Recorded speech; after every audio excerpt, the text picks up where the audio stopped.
Police in the central Japanese prefecture of Fukui are being criticized for their response to a disastrous and massive snowstorm this month.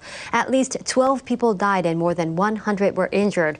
In at least one case, police acknowledge they failed to send help to a man whose car was stuck deep in the snow. NHK World's Jun Yotsumoto tells us about his mother's desperate attempt to save him.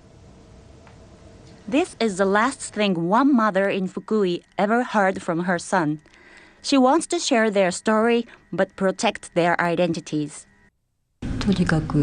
It felt urgent, so seriously urgent.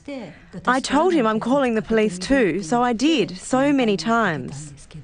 The 19-year-old was driving here when his car was trapped by a blizzard earlier this month. Police say they told him to wait for snow removal workers who were heading his way.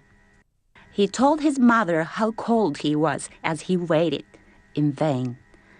Police never passed his whereabouts on to authorities coordinating the crews. 9 hours later, he was found dead from carbon monoxide poisoning inside his car. It had snowed so much the tailpipe was blocked. The man's mother says she also called the police repeatedly, but they didn't dispatch officers.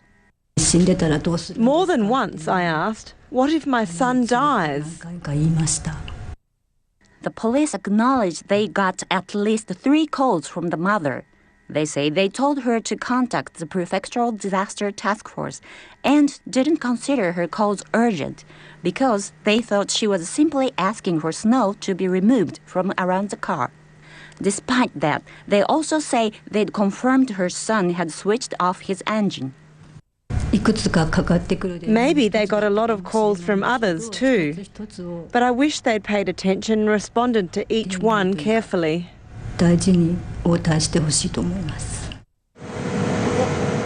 NHK has learned the police later failed to check with prefectural authorities whether the man had been rescued. Police say they're now taking the incident very seriously and have put out new rules on how to respond to similar cases in the future. Jun Yotsumoto, NHK World.